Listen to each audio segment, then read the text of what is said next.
осужденное время земля откроет недра свои и удивит сокровищами, сокрытыми в ней.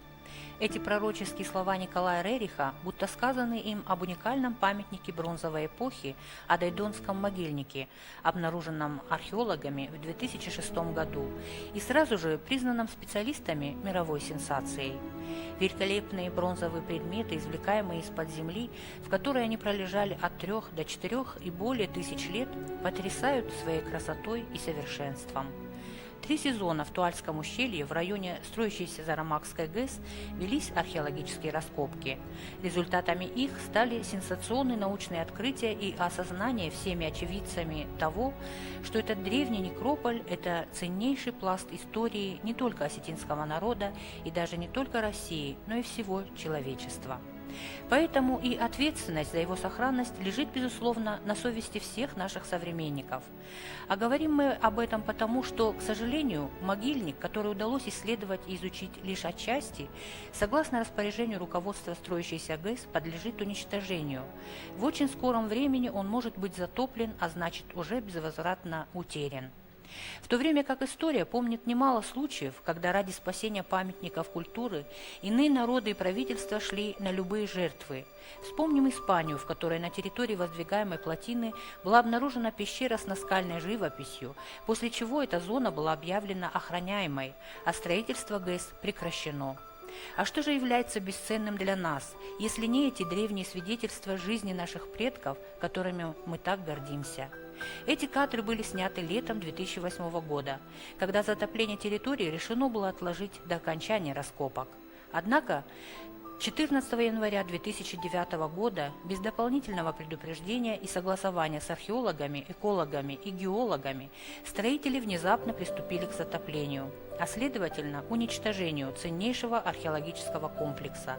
Имеем ли все мы право допустить это? Судите сами.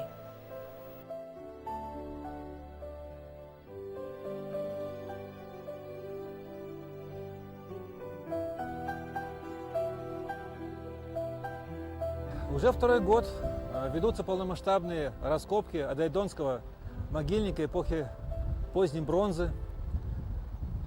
Этот год принес новые открытия и новые потрясения.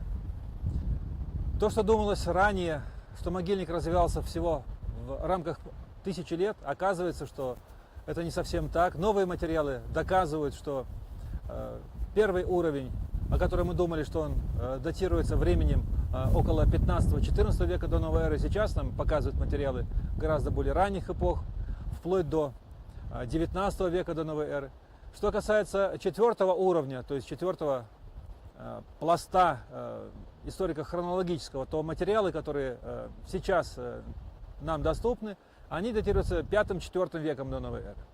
Поскольку уже могильник достаточно известен не только, скажем, в пределах нашей республики, но достаточно широко уже, по крайней мере, в европейской части России и даже уже за рубежом, то есть при всех его, скажем, необычности, этот могильник еще представляет интерес с точки зрения его конструктивных особенностей. Мало сказать, что он не только, скажем, имеет на себе несколько ярусов погребений, которые, скажем, имеет большой широкий спектр по хронологии, но при этом, несмотря на все, он имеет широкий спектр самих конструктивных особенностей самих захоронений. Если, например, Тлийский могильник указывает нам достаточно устойчивый конструктивный обряд погребальных сооружений, то здесь мы насчитываем, по крайней мере, 4 или 5 сооружений. Во-первых, это просто каменный ящик, сложенный из плит, более или менее больших или маленьких. Есть просто каменная выкладка для захоронений. Есть каменный ящик, например, как вот мы можем видеть, каменный ящик с обкладкой из валунов. Также гробницы. Вот, например, вы можете видеть это типичное представление гробниц, то есть коллективных захоронений, которые переиспользовались не один раз. Сами погребения по хронологии не отличаются. То есть эта конструктивная особенность сохраняется на всех ярусах, которые мы уже отметили, как минимум 3. И по хронологии, то есть они не отличаются. То есть они сохраняют эту обрядность на протяжении, по крайней мере, 7 веков, как нам стало известно. что здесь еще можно отметить в этом плане? Да, очень много встречается кинотафов. Например, я, скажем, единственный первый раз в жизни свидетельствую такое количество, скажем, кинотафных погребений, что характеризует о очень высоком воинском духе этого народа. И наверняка многие не возвращались просто с Балса. Хоронили его вещи, причем в очень большом количестве. В одном погребении кинотафа мы обнаружили сколько? 11 копий, 4 топора, 8 браслетов и 4 кинжала. При этом, что интересно, например, кинжалы, вот в более ранних погребениях мы отмечаем, это кинжалы переднеазиатского типа, а в более поздних было налажено собственное производство очень похожих немного, но все-таки своих. То есть это говорит, что металлургия у них развивалась очень интенсивно. Мало того, общества были очень богаты. То есть такое огромное количество захоронений, то есть не захоронений, а материала, который в них находится, говорит о том, что были весьма, ну скажем, обеспеченные металлургически. И, скорее всего, имели большие связи по торговле. Судя по некоторым моментам, то есть экспорта мы особо не замечаем, но я думаю, что они все-таки диктовали определенные условия на этом узловом, скажем, перевальном, то есть пути. Поскольку известно, что все-таки Центральный Кавказ был широко использовался в миграции. В прошлом году была найдена пара псалиев скифского облика на могильнике, что свидетельствует о контактах с кочевниками, со скифами. Однако это был не просто импорт, это была творческая переработка самих кабанцев. То есть они где-то увидели подобные изображения, которые были широко распространены в скифском мире, и отлили точно такие же из бронзы. Дело в том, что скифские изделия, как правило, они вырезались из дерева, имели такие достаточно острые грани, а потом они обкладывались пластинками золота. А здесь манера изготовления, она несколько иная, и именно по такой манере, с помощью отливок из, сначала отливки изготавливались из воска, обмазывались глиной, а потом из ледниковых отверстий воск выливался, и туда добавляли расплавленный металл, бронзу. И эти отливки получались более мягкие, нежели скифские образцы. Вот именно по таким характерным особенностям мы можем говорить, что эти псали были сделаны здесь на месте. Я, в общем-то, видел и культуру алан, и культуру скифов, сарматов. И ни в коей мере я не хочу сказать ничего плохого за эти культуры. Но то, что я вот вижу вот здесь, это, в общем-то, вот все прилагательные, самых восхитительных формах, какие могут быть прилагательные, космический стиль, идеальные, совершенные формы, абсолютно сбалансированные предметы в плане функциональности и в то же время очень эстетические, которые несут очень сильную этническую окраску. То есть это очень сильно чувствуется, что это вещи сделаны именно... Вот человек, который сомневается в том, вот, чьи мы потомки, я думаю, ему просто достаточно посмотреть на эти вещи, и он этнически, интуитивно почувствует, что мы именно потомки вот этого народа, который обладал эстетикой на самом высоком уровне. Если говорить об этой культуре, о кубанской культуре, то можно сказать смело, что эта культура абсолютно совершенная, и как совершенная культура, она очень современная. То есть вот если эти вещи увидеть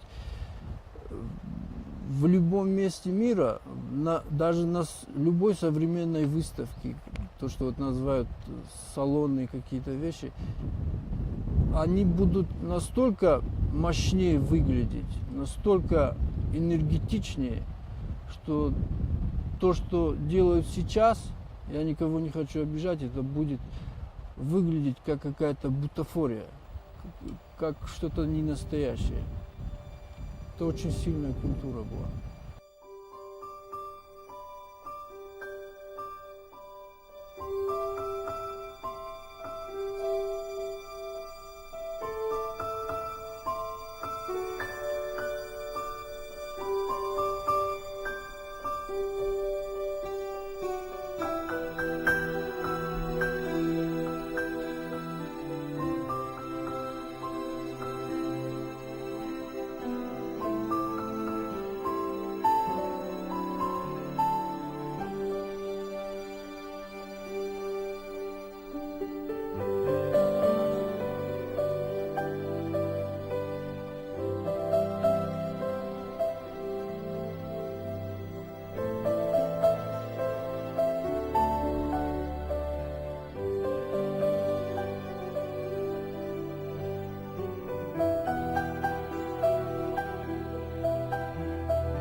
Для кабанской культуры этот район также являлся очень важным стратегическим в плане металлургии. Поскольку металлургия тогда, бронзовая металлургия, являлась высокой технологией, то, соответственно, и те племена, то население, которое владело этими технологиями, оно стояло на достаточно высоком, не просто достаточно высоком, а на высоком уровне по сравнению с остальными цивилизациями.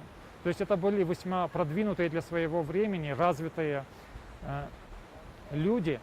И, соответственно, духовная культура их, которая прослеживается по тем изделиям, которые мы имеем и которые перед нами есть, говорит о их высоком эстетическом вкусе и достаточно развитой, очень хорошей, мощной развитой идеологии. По большому счету, сейчас происходит рывок, какой-то рывок вперед в нашем понимании и кубанской культуры, и роли Кавказа в мировой культуре, и цивилизация Северного Кавказа сейчас перед нами открывается в совершенно другом фоне. Материалы этого памятника, они являются уникальными. Но, пожалуй, еще более уникальным является вот этот культовый комплекс, который перед нами здесь находится. Само строение этого культового комплекса, оно очень архаично, что говорит о том, что оно возникло еще в эпоху промежуточную между энеолитом и бронзовым веком. Обратите внимание на вот эти ниши в стене, на саму кладку, которая осуществлялась в перемешку между сланцевыми плитами и крупным речным булыжником. Сам характер этой кладки говорит о том, что эта стена достаточно архаична и древняя. Она связана с первым периодом существования этого кабанского поселения, с которым связан этот могильник.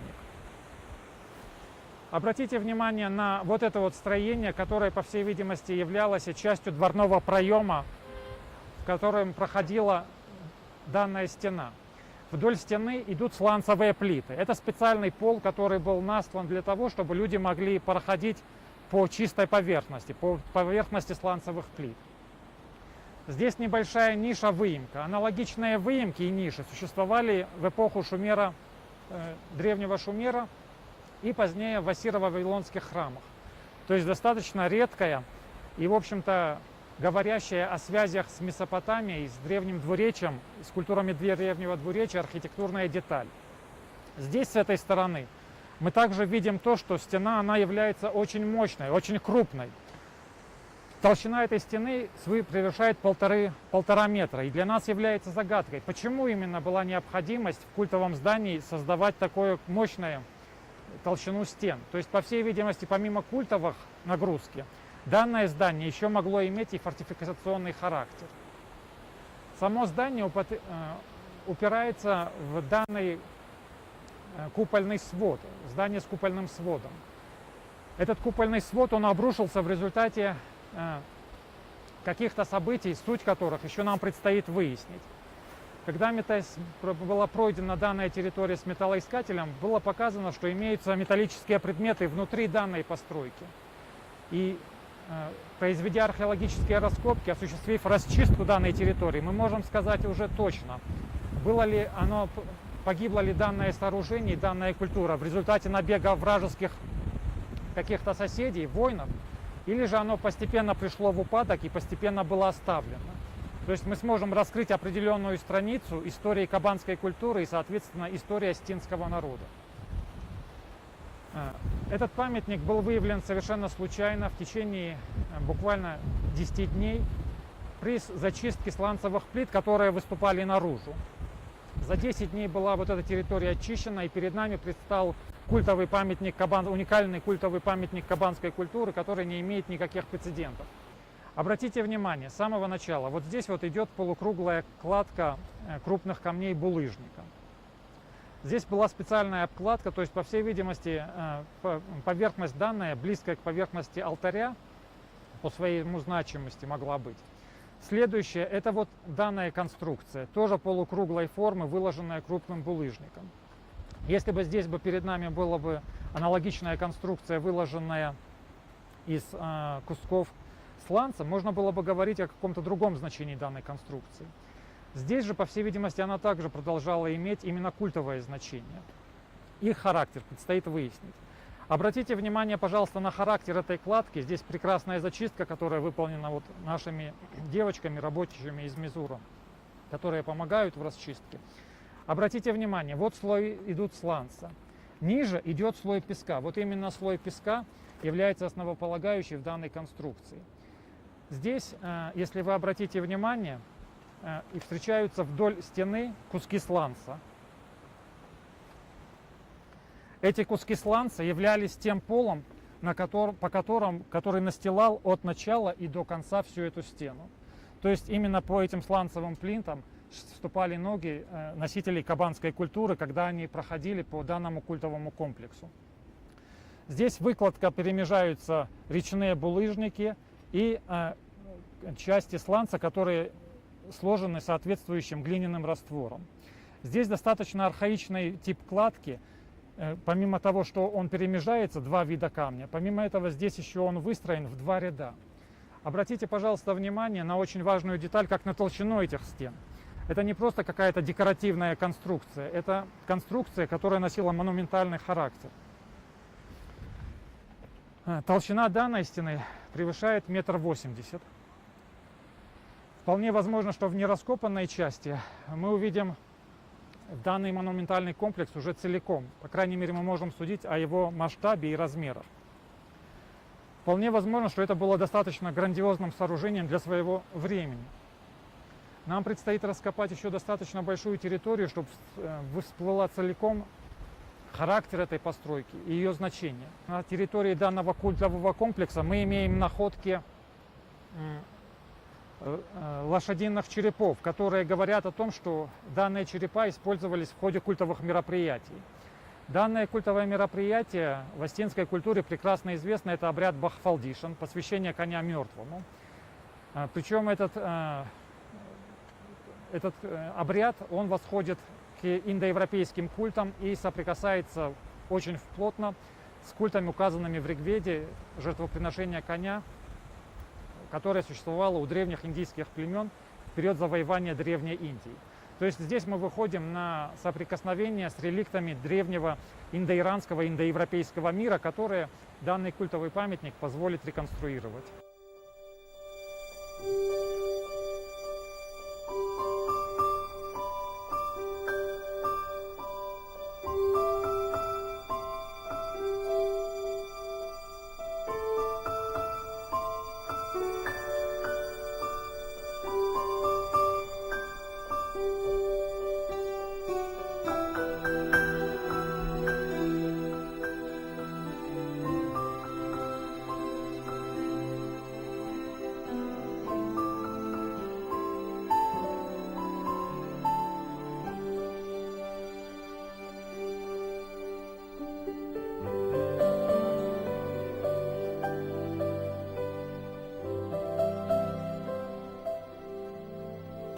Нами было зафиксировано, что площадь могильника не ограничивается исследованной нами территорией, и что он как минимум на 2000 квадратных метров больше заявлено.